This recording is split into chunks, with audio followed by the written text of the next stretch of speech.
Hello everyone, welcome back to my YouTube channel Victory Study Centre. आज मैं आपको English के ग्रामर टॉपिक की ओर ले चलता हूं। मैंने आपको तो कहा था कि मैं सेकेंड अध्याय बुक को स्टार्ट करूंगा, लेकिन इसके बाद में करूंगा। इस बीच में आप एक ग्रामर का पोर्शन पढ़ लीजिए, बहुत ही इंपॉर्टेंट टॉपिक है और आए दिन एग्जाम में ट्रांसलेट में है ना, इसका प्रयोग हम अक्सर देखते हैं तो काफ़ी कन्फ्यूजन होता है। तो मैं आपको उस कन्फ्यूजन को दूर करता हूं, जिसका नाम है ऑफ इट। इट में इसे इट मीन्स होता है यह और वह है, ये भी होता है। उसी तरह से दिस में भी यह होता है। आज मैं आपको इट और दिस के दोनों में डिफरेंस बता दूंगा, कहाँ पे हम इट का प्रयोग करेंगे, कहाँ पे हम दिस का प्रयोग करेंगे। तो आज हम इट के प्रयोग को देखें और साथ में दोनों का अंतर को देखें। उसके बाद आपको मैं क्लास 12 के इंग्लिश के जो पोएट्री सेक्शन है पार्ट 2 को मैं आपको बताऊंगा। ठीक है, पहले आप इसको देख लें। आज बड़े अच्छे टॉपिक्स हैं और शुरू से अंत तक बने रहिए। तो प्रयोग है यूज ऑफ इट, जिसका आपको हिंदी यह वह ये बहुत सारे चीजें होते हैं, इसका हिंदी में निकाल लेते हैं। ये प्रोनाउन है। तो आइए देखते हैं इसका प्रयोग एक एक करके। इसके प्रयोग को विभिन्न प्रकार से इसके प्रयोग होते हैं। इन्फिनेटिव रूप में होता है, क्लाउज में होता है और टाइम में होता है, प्राकृतिक घटना में होता है। और उसके बाद आपको हम इट और दिस में अंतर बताएं, क्योंकि दिस माने दिस मीन्स भी यह होता है और इट माने भी यह होता है। सबसे पहला प्रयोग है रूल 1, इंट्रोडक्टरी इट, जिसे इम्पटी इट भी कहते हैं। ये क्या कहते हैं? इम्पटी इट माने खाली इट। इसका इट का कोई मतलब ही नहीं होता है। इट प्रोड्यूस कर रहा है दूसरे को, है ना, इसका अपना कोई मीनिंग नहीं होता है। ये मीनिंग है, लेकिन कहीं कहीं इसका मीनिंग इसको होगा ही नहीं, फिर भी इट का प्रयोग होगा। तो वैसे प्रयोग को इंट्रोडक्टरी इट या इम्पटी इट के नाम से भी जानते हैं। तो उसमें पहला आता है रूल 1, है ना। रूल 1 आता है घड़ी के समय बताने के लिए। मैंने 11 में जब ग्रामर पर आ रहा था मैंने बताया था, लेकिन कुछ डिफरेंस मैं कर दूंगा। अभी थोड़ी परिवर्तन संसार का नियम है, थोड़ी सी परिवर्तन तो होना ही चाहिए, इसलिए आप वीडियो को शुरू से अंत तक देखें। तो घड़ी के समय बताने के लिए, जैसे देखिए, तो एग्जाम्पल मैं ले लूं,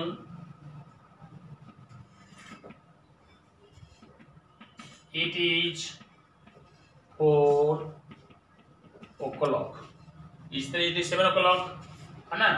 और बहुत सारी चीजें हो सकते हैं। अब मैं आपको इसके कुछ नोट, स्पेशल नोट है, उसकी ओर ले चलता हूं थोड़ा फास्टली में। अगर हिंदी में बजा है और पूरा पूरा है तब ही लगाइएगा o'clock, ठीक है। और जब 12:30 रहेगा, जिसको 30 मिनट बोलते हैं, 30 मिनट्स, तो उसमें लगाइएगा हाफ पास्ट। और जब सवा, जिसको कहते हैं 15 मिनट बजकर, 15 मिनट बजकर, है ना, सवा 15 मिनट बजकर हो, मैंने 15 मिनट ज्यादा हो, सवा कहते हैं उसको, तो उसमें लगाना क्वार्टर पास्ट। और जब आपको पौने हो जाए और 15 मिनट बाकी कर सकते हो, है ना, तो उसमें आप लगाना क्वार्टर टू। और पास्ट में मैंने बता दिया था कि बढ़ने क्रम में जब हम नजदीक जाते हैं तो 2 लगाते हैं, है, नजदीकता के लिए, और दूरी के लिए क्या करते हैं, अब पास्ट लगाते हैं। ठीक है। कोई टाइम यहाँ पे है, जैसे घड़ी यहाँ पे है, यहाँ टाइम है, यहाँ पक्का पक्की 12, ये 9 बज गया। अब यहाँ से 1 सेकेंड भी आगे बढ़ेगा तो पास्ट होगा। और ये कोई टाइम पक्का होने में अगर कुछ मिनट बाकी है तो बाकी शब्द में क्या है, 2 का रहेगा। ठीक है। तो क्या है, हाँ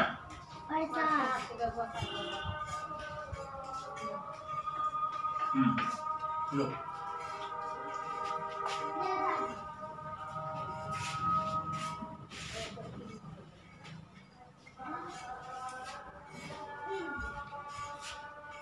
बाकी रहेगा तो Q2 लगेगा। अब देखिए एग्जाम्पल के लिए मैं इसको प्रूव कर दूं, जैसे एक तो मैं इसको प्रूव कर ही दिया, it was 4 o'clock, it 7 o'clock, it 2 o'clock, कुछ दे सकते हैं। अब इसे सवा रहेगा तो आप दे सकते हैं 5:30 बजा है, तो क्या कर सकते हैं, इट इज 5:30 कर दीजिएगा। तो ये आपका हो गया, ये वाला हो गया, ठीक है, ये वाला हो गया। और दूसरी जो है, अगर आपको पौने रहेगा तो इसको सवा रहेगा, जैसे 5:15 हुआ है, या ऐसे रहेगा 5:15 बजा है, ऐसे रहेगा। देखिए यहाँ भी बजा है, यहाँ भी बजा है, यहाँ भी बजा है। ऐसा नहीं कि आपको क्या कहते हैं ओ क्लॉक याद दीजिएगा, बजा है जो ओ क्लॉक होता है, यहाँ नहीं देना है, क्योंकि मैंने बताया है पूरा बजेगा तब ये ओ क्लॉक दीजिएगा। यहाँ सवा है ना, माना 15 ज्यादा हो गया ना, तो यहाँ पे 5:15 बजा है, तो यहाँ क्या करेंगे, इट इज, देखिए सवा क्या होता है, Q4, इट इज Q4, कितना है 5 ना, तो चलो 5 ऐसे दे दो, आप वैसे ले सकते हो, वैसे ले सकते हो। तो ये आपका हो गया, ठीक है। उसी तरह से अगर आपका क्या रहेगा, पौने रहेगा, तो आप में इसी पर ले सकते हो कि 4:45 बजा है, तो यहाँ पे करिए, इसका हिंदी आप सुन लीजिए, 4:45 बजा है, तो इट इज Q2 लगा दीजिए, क्योंकि 4:45 बाकी जब आता है क्या 2 लगता है, तो यहाँ पे Q2 5 कर दीजिए। ये आपका हो गया, इसका भी और इसका भी, है ना, पौने वाला भी हो गया। अब एक और चीज है जो कि 5 के गुना जब रहता है तो क्या होता है, ठीक है, और नोट है उसको बढ़ा लीजिए, 5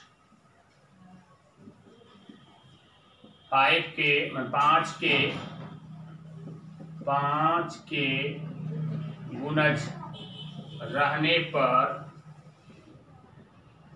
मिनट्स नहीं लिखाता है। एग्जाम्पल के लिए देख लीजिए,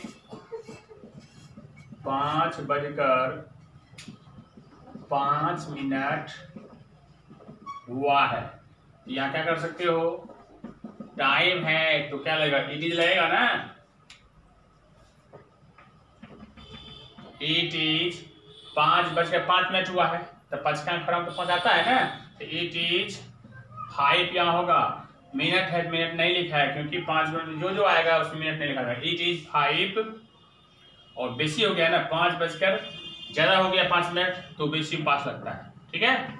इट इज 5:05 है ना, फिर 5 होगा, ये 5 मिनट का ये हो गया, ये 5 हो गया, ठीक है। उसी तरह से रहेगा 5:05 बाकी, अब यहाँ पे 5 बजने 5, अब यहाँ ले सकते हैं 5 बजने में 5 मिनट बाकी है, तो क्या इसका हो जाएगा, इट इज 5 to 5। देखिए बाकी है, तो बाकी में कुछ कमी रहती है तो 2 लगता है ना, तो यहाँ पे इसमें भी मिनट नहीं लिखा है, क्यों, क्योंकि 5 पर आया, 5 पारा में 5 टेबल में जो है 5 आता है। अब एक मैं आपको बता दूं, जिसमें नहीं आएगा उसमें मिनट लगेगा। देखिए इसे यही करते हैं, 5:04 हुआ है, 4 मिनट हुआ है, क्या बनाएंगे इसको, इट इज 4 मिनट। देखिए लगे अभी 4 मिनट, क्योंकि 4 जो है 5 हमें नहीं था, इट इज 4 मिनट्स, और ज्यादा हुआ है ना, ज्यादा हुआ क्या लगेगा, पास्ट, तो यहाँ पे क्या लगेगा, यहाँ पास्ट 5। उसी तरह से और बाकी में अगर ऐसा है तो ये बना सकते हैं एक और, 5 बजने में 4 मिनट बाकी है। तो क्या करिएगा, 8 is 4 minutes, यहाँ पास है, बाकी है तो 2 5। इस तरह से आपका अभी इंट्रोडक्टरी इट में एक नियम हुआ। ठीक है, अब हम आगे चलते हैं। इंट्रोडक्टरी इट का दूसरा प्रयोग देखते हैं बीन में। तो जैसे होता है कि प्राकृतिक घटना, जिसको बोलते हैं नेचुरल इवेंट्स। प्राकृतिक घटना के लिए इसका प्रयोग इट का यूज करते हैं। जैसे एग्जांपल देख लीजिए, वर्षा हो रही है, तो क्या करेंगे, इट इज रेनिंग। जबकि इट का माने यह होता है, वह होता है, यह वर्षा हो रही है, ऐसा कुछ नहीं है। लेकिन प्राकृतिक घटना है, नेचुरल इवेंट है, जो इंसानों के हैंड में नहीं है, तो उसको हम प्राकृतिक घटना बोलते हैं। तो इट इज रेनिंग, बस ना, वर्षा हो रही है, मूसलाधार वर्षा हो रही है, तो it is raining cats and dog. हम बहुत सारे ट्रांसलेशन में आपको बता भी चुका हूँ। इस सेंस में एक एग्जांपल देके इस सेंस को बता रहा हूँ। इसे देखिए, वर्षा, हवा बहती है ना, हवा बहती है। तो यहाँ पे वाइंड, एयर, हवा नहीं करेंगे, हवा बहना के क्या होता है, ब्लो होता है। तो क्या करेंगे, इट ब्लोज, है ना। यहाँ पे ये प्रेजेंट इंडेफिनिट टेंस है। ठीक है, निश्चित नहीं है कब बहेगा, कितना भरेगा ना, इसको कोई नहीं है। इट ब्लोज इसमें हो गया। उसी तरह से ठनक रहा है, रिमझिम बारिश हो रही है ना, धूप उगा है, कुछ भी ठंड है, शिमला में काफी ठंड है, शिमला में बर्फ गिरे, कुछ भी प्राकृतिक घटना होगी तो सब्जेक्ट के रूप में हम क्या करेंगे, वहां पे इट का प्रयोग करेंगे, जिसका कोई पर्सनल हिंदी जो है उसका नहीं आएगा। ऐसे को हम क्या बोलते हैं, इंट्रोडक्टरी इट के अंतर्गत हम प्राकृतिक घटना को पढ़ते हैं। तो यहाँ पे ये हो गया आपका। ठीक है, तो हवा बहती है और क्या कहते हैं, बाल गरज रहे हैं, तो क्या करेंगे, बाल गरज रहे हैं, तो लिख लीजिए, बादल गरज रहे हैं। इट इज थंडरिंग, है ना, रिमझिम वर्षा हो रही है, इट इज ड्रिजलिंग। ठीक है, आप बहुत सारे ऐसे से प्रयोग कर सकते हैं। तब नेचुरल घटना जो होगा, नेचुरल इवेंट्स होगा, तो उसके लिए हम क्या करेंगे, इट का प्रयोग करेंगे। चलिए, सी नंबर इंट्रोडक्टरी इट का पहला रोल का ये तीसरा है इंट्रोडक्टरी इट के अंतर्गत। ठीक है, तो अब हम पढ़ेंगे दिनों के नाम, महीनों के नाम एवं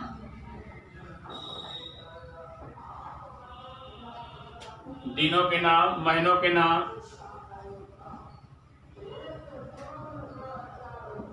वर्षों के नाम आदि में इट का यूज करते हैं। इसे देखिए, दिन का नाम है, तो इट इज संडे, और यहीं पर टुडे लगा देंगे, इट इज संडे टुडे, आज रविवार है। लेकिन शुद्ध ग्रामर यही होता है, लेकिन स्पीकिंग में चलता है टुडे इज संडे सीधा। ठीक है, तो वो स्पीकिंग में पॉपुलर है, वो भी सही है। और शुद्ध ग्रामर की बात करें हम, तो इट इज संडे टुडे, ऐसा कर सकते हैं। ठीक है, तो it is Sunday, it is Monday, कोई भी दिन का नाम होगा तो हम इट का प्रयोग कर सकते हैं। अगर कोई दिन का नाम किसी को हम बता रहे हैं, समझा रहे हैं, दिन की चर्चा कर रहे हैं, तो क्या लाएंगे हम, इट का प्रयोग करेंगे। महीना नाम है, उसी तरह से क्या होगा, इट इज जून, और बीत गया, इट वाज मे, वह मई था, है ना, चर्चा यहाँ करेंगे। ठीक है, तो यहाँ पे इट इज जून यहाँ हो गया, ये हो गया महीनों के, दिनों के नाम ये हो गया, महीनों का नाम हो गया। अब यहाँ पे करेंगे हम, इट वाज 1980, है ना, 1980 था, तो ये साल का नाम हो गया। उसी तरह से आप बहुत सारे चीजों का प्रयोग अब करेंगे, तो यहाँ पे क्या करना है, दिन, महीना, वर्ष ये सब रहे, तो क्या करना है, इट का ही प्रयोग करना है ना, लगाना है। अब बात आती है कि रूल 2 का। अब हम रूल 2 को देखते हैं, इट के प्रयोग को। तो इट का यूज जो है इन्फिनिटिव और जेरेंड के रूप में किया जाता है। अब इन्फिनिटिव क्या होता है, किसी वर्ब के पहले टू लगा रहता है तो उसको इन्फिनिटिव बोलते हैं, और कोई सी वर्ब में जब आईएनजी फॉर्म लगा रहता है वर्ब का चौथा रूप को हम जेरेंड बोलते हैं। ये मैं पहले कॉन्सेप्ट 1-2 में मैं बता चुका हूँ। तो अभी देखिए उस वक्त आपका सीखे समझा हुआ चीज़ अभी आपको काम आ रहा है। तो देखिए इन्फिनिटिव मीन्स इट का प्रयोग कहाँ यूज करते हैं, इन्फिनिटिव के रूप में, और जेरेंड का प्रयोग जब सेंटेंस में करते हैं तो वहां भी हम इट का प्रयोग कर देते हैं। यहाँ पे विशेषता बतलाई जाती है उस समय। देखिए तो इट इजी टू सोल्व, और देखिए इट इजी टू सोल्व, यहाँ पे इन्फिनिटिव कौन है, इन्फिनिटिव टू सोल्व है ना, यहाँ इन्फिनिटिव। तो ये हल करना, it is easy to solve, या हल करना आसान है, यह आसान है हल करना, इसे हल करना मीन्स क्या है, ये जो इन्फिनिटिव है इसकी जो है ना विशेषता बता रही है, इसकी चर्चा कर रही है इट के रूप में। ठीक है, इट इज इजी, यह इजी है, यह आसान है। ठीक है, तो इसके रूप में आपको आ गया। ठीक है, it is easy to solve means ये इन्फिनिटिव है, इसके लिए यहाँ पे इट का प्रयोग करते हैं। इस तरह से भी आपको आता है, जैसे यह काम करना कठिन है ना, यह कठिन नहीं है।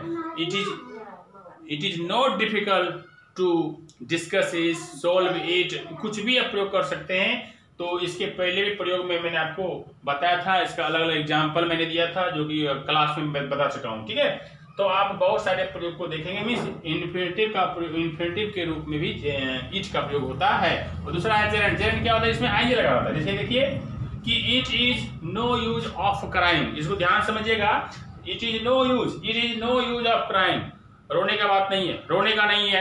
तो आपने बहुत सारे डायलॉग्स मारते हैं ना, नो यूज है ना ऑफ क्राइम, तो रोने का नहीं है मीन्स कोई बात के लिए जब प्रोत्साहन दी जाती है ना, हिम्मत दी जाती है, तो वहां पर लगता है इट इज नो यूज, मैंने कहने मतलब है रोने धोने का प्रयोग मत करिए, यूज मत करिए। तो यहाँ पे नो रोने का नहीं है। तो यहाँ पे ऐसे करने के लिए तो ये जो है क्राइम, जो क्राइम यहाँ आईएनजी लगा हुआ है, तो यहाँ पे क्या है, आईएनजी फॉर्म, ये जेरेंड है, तो जिसके लिए है ना रोने के लिए, तो इट का प्रयोग वहां पे निर्जीव के रूप में प्रयोग इसका हुआ है। ठीक है, तो अब इसका ये देख लीजिए।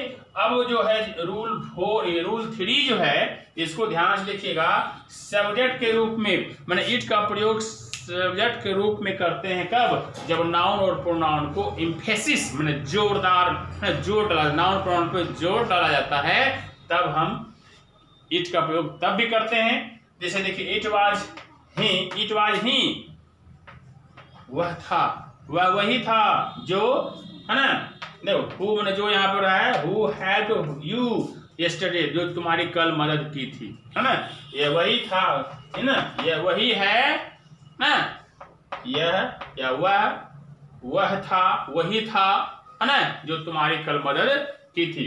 तो यहाँ पे जो ही जो प्रोनाउन है, क्या यहाँ पे ये प्रोनाउन है, तो इट वाज ही, तो इट ये दर्शाने के लिए, इंडिकेशन करने के लिए इट का प्रयोग हुआ है। ठीक है, यहाँ पे दे भी लगा लेते हैं, दे वाज, लेकिन जब ये प्रयोग यहाँ पर नहीं लगेगा तब यहाँ पे THE है ना, THE आएगा, दी आएगा। ठीक है, तो लेकिन यहाँ इट करते हैं तो फिर प्रोनाउन का बोध यहाँ पे करवा के हम आगे काम करते हैं। ये it was he who help you yesterday, तो यहाँ पर देख लीजिए, ये जो नाउन प्रोनाउन है, ये प्रोनाउन है, इसको फोर्स की जाती है, वही था, है ना, यही था, इस तरह से। और दूसरा क्या है, इट इज नैन्सी, यह नैन्सी है ना। देखिए फिर नैन्सी को जोड़ करके आता है, तो हुम आएगा, ये जो रिलेटिव प्रोनाउन में बताऊंगा, जिसमें who, what, where, of which, whose का प्रयोग है, ये रिलेटिव प्रोनाउन के रूप में जब काम आता है सेंटेंस में, तो उसी रूप में इंट्रोगेटिव प्रोनाउन के रूप में यहाँ पे मीन्स रिलेटिव प्रोनाउन के रूप में ये काम आ रहा है, उसी में ये सेंटेंस हो रहा है, it is Nancy whom I loved very much। तो यहाँ पे क्या कह सकते हो, यह नैन्सी है ना, जिसे मैं बहुत प्यार करता हूँ। तो इस तरह से ये जो प्रयोग आप देख लिए कि जो सब्जेक्ट के रूप में जब कब होता है, जब नाउन और प्रोनाउन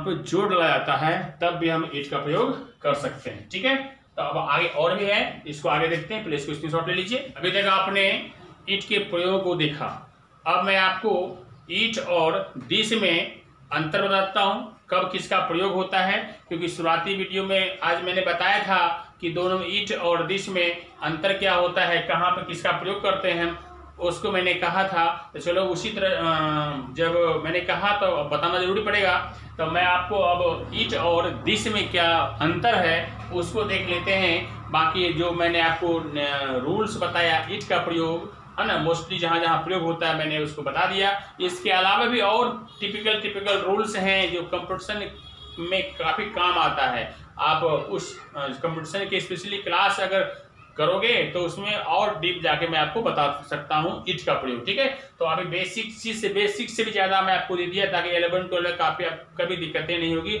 और जनरली जो बच्चे पढ़ते हैं है ना, आप इतना भी जानते हो तो इट के बारे में बेहतर जानते हो, ठीक है। तो विश्वास के साथ आप जितना बता रहा हूँ उतना करिए, और अगर डीप पढ़ना हो तो 11-12 पास करिए। उसके बाद स्पेशली रूप से आप 1 बाय 1 टॉपिक हर चीज़ को पढ़ेंगे। इसमें कॉमन एरर है ना, आप एडमोस फ्रेज जितने भी सब डीप पढ़ेंगे। सायोनेम्स है, एंटोनेम्स है, प्रोनेम्स है, होमोफोन्स है, बहुत सारे हैं। और वोकैबुलरी याद करने के ट्रिक्स भी हैं। एक टॉपिक है, मैं उसमें अगर डीप जाऊंगा तो कोर्स की बुक जो है वो आप पीछे हो जाएगा। और कोर्स में जो narration degree voice question tag जो बेसिक चीज़ है वो ही पूछा जाता है, वो आपका थोड़ा सा दिक्कतें हो जाएगी। तो जो 11-12 में जो बेसिक चीज़ें हैं उस पर मैं ज़्यादा फोकस करूँगा अभी। उसके बाद किसी बच्चे को अगर पूरा डीप पढ़ना हो कंपटीशन के व्यू से तो उसको आप स्पेशली क्लास अलग है ना कभी कभी दे दिया करेंगे। और ऐसे भी अगर आप अगर बैच में क्लासेस पढ़ना चाहते हैं तो 11-12 के बाद जो बच्चे पास आउट हो चुके हैं और आप भी पास आउट हो जाएंगे तो क्लास शुरू कर सकते हैं। जो पास आउट हो चुका है उसको क्लास शुरू करने के लिए बोल सकते हैं। तो चलिए मैं आपको अंतर बता दूं, ठीक है। तो दिस में जानते हैं यह होता है, यह नजदीक के लिए होता है ना। इतना तो पहले मालूम होगा। डैट में दूर होता है, तो दिस डैट की बात मैं नहीं कर रहा हूँ। अभी मैं कर रहा हूँ दिस और ईट का, ठीक है। दिस में यह होता है और ईट में भी होता है, यह हुआ है ना, मैंने चर्चा कर दिया। लेकिन आप देखिए कहाँ पे होता है, तो किसी वस्तु व्यक्ति के नाम, समझ रहे हैं, किसी व्यक्ति वस्तु के नाम, पहचान, परिचय, नजदीकता, जितनी सारी चीजें मैंने बताया था, अगर इसका सबका बोध हो रहा है तो वहीं पे हम क्या लगाते हैं, इट का प्रयोग, दिस का प्रयोग करते हैं। जैसे देखिए दिस इज ए बुक, यह एक किताब है, तो सामने समीप में है, नजदीक में है ना। दिस बुक इज माइन, अधिकार के साथ अधिकार भी इसमें लगा सकते हैं, अधिकार के साथ बोध हो रही है ना। अगर नजदीकता के साथ अधिकार है तो वहां पे हम क्या लगाते हैं, दिस का प्रयोग होता है। दिस बुक इज माइन, ये दिस बुक, यहाँ पे ये दिस क्या हो गया, ये दिस दोनों अंतर है, ये नाउन है, ये प्रोनाउन है, यह एडजेक्टिव है ना। मैंने पहले भी बता दिया था, अगर किसी ये डेमोन्स्ट्रेटिव एडजेक्टिव है, ये डेमोन्स्ट्रेटिव प्रोनाउन है, ये डेमोन्स्ट्रेटिव एडजेक्टिव है, क्योंकि ये जो है दिस के बाद जो है ये बुक नाउन आ गया। नाउन का जब प्रयोग होता है तो ये दिस प्रोनाउन से एडजेक्टिव हो जाता है, ठीक है। और ये नाउन है, ये प्रोनाउन है क्योंकि इसके बाद वर्ब का प्रयोग हुआ है, एडजेक्टिव का किसी नाउन का प्रयोग नहीं हुआ है। इसकी चर्चा मैं कॉन्सेप्ट 1-2 में कर दिया हूं, आप देख सकते हो शुरू से। तो यहाँ पे क्या हुआ, इसका प्रयोग हो गया। उसके बाद दिस इज, देखिए कोई नंबर है, ये हमारा डेसिमल का नंबर है, आप इसको भी लिख सकते हो है ना। किसी की पहचान परिचय कर पा रहे हैं, किसी से मिलवा रहे हैं, दिस इज मीट माई, तो वो आप उसका भी कर सकते हो ही सी लगा के। तो वो मैं ही सी की बात नहीं कर रहा हूँ, अभी मैं दिस की बात कर रहा हूँ। किसी का परिचय करते, कोई नंबर देके आप किसी नंबर का परिचय दे रहे हो, पहचान दे रहे हो, तो आप किसी व्यक्ति कर रहे हो तो यहाँ पे आप ऐसा लगा सकते हो। This is all India radio, this is all India radio, देखिए इसकी पहचान करा रहे हैं तो यहाँ भी दिस हम लगा रहे हैं, ठीक है। तो इस बात को याद रखेंगे। और साथ में क्या करेंगे है ना, तो पहले एक इसका देखिए, आप इसका देख लीजिए। ईट का प्रयोग क्या होता है, समय, दूरी, मौसम। अभी आपने ईट का प्रयोग पढ़ा ही पढ़ा है, तो मैं आपको बस इंडिकेशन करता हूँ। आपने जहां जहां अभी ईट का प्रयोग किया है उसमें ये सब चर्चाएं नहीं थी, बस जहां ईट का प्रयोग हुआ वहां ईट का प्रयोग होगा। फिर भी यहाँ पे लिख दिए हैं समय, दूरी, मौसम है ना, आदि का बोध कराने के लिए हम क्या प्रयोग करते हैं, इट का प्रयोग करते हैं। It is 6 o'clock, it is summer, it is Sunday, it is Monday, it is जनवरी, कुछ भी आप लगा सकते हैं यहाँ पे। तो इट का प्रयोग आपने देख लिया। और मुख्य चीजें एक और यहाँ पे देखिए, दिस का प्रयोग नाम, परिचय जानने के लिए इंट्रोगेटिव सेंटेंस में होता है। इंट्रोगेटिव सेंटेंस का प्रयोग करते हैं है ना, किसका, नाम और परिचय जानने के लिए। जैसे देखिए व्हाट इज दिस, यह क्या है, व्हाट इज दिस, यह क्या है, इसमें बोलेंगे, इसमें हम लगा सकते हैं। लेकिन इट का प्रयोग जब इट की बात आती है कि नाम परिचय जानने के लिए इंट्रोगेटिव सेंटेंस में हम इट का प्रयोग नहीं करते हैं है ना। देखिए नहीं करते हैं, नहीं क्या आता है, जैसे व्हाट इज इट कभी नहीं सुने होंगे ना। अगर कोई बोलता है सर पर गलती, it is, what is it नहीं होता, जबकि इट निर्जीव पदार्थ के लिए बोध कराता है, ये भी निर्जीव पदार्थ है पेन है ना। लेकिन फिर भी जो है यहाँ पे है ना, किसी का नाम परिचय जानते हैं तो इंट्रोगेटिव सेंटेंस में व्हाट इज दिस करते हैं, व्हाट इज इट नहीं करते हैं। अगर ऐसा बोलेंगे तो ये गलत हो जाएगा, ये राइट है। ठीक है, तो इस चीज को जाने आप। तो आज आपने इंट्रोडक्टरी इट, इसको हम इम्पटी इट भी बोलते हैं क्योंकि ये खाली है, उसका अपना पावर नहीं है कुछ अपना नाम रखने का, ठीक है, प्रयोग करने का। उसी रूल नंबर 1 में देखा था। तो आज आपने इंट्रोडक्टरी इट को देखा, किसके अंतर्गत, तो यूज ऑफ इट के प्रयोग के अंतर्गत, और भी बहुत सारे प्रयोग जहाँ जहाँ होते हैं आपने देखा। दूसरे दिन मैं आपको इंट्रोडक्टरी देयर का प्रयोग बता दूंगा, उसके बाद रिलेटिव प्रोनाउन है, पॉजिटिव वर्ब है, फिर फ्रेज है, बहुत सारे टॉपिक्स हैं, फिर नरेशन डिड वाज है ना, तो वो भी बताऊंगा। लेकिन ये टॉपिक आपने पढ़ लिया, अब आगे जो दूसरा टॉपिक नेक्स्ट वीडियो लेकर आएंगे इंग्लिश का, वो आपको पोएट्री सेक्शन जो है section part 2 song of my self लेकर आऊंगा। आप उसका वेट करें।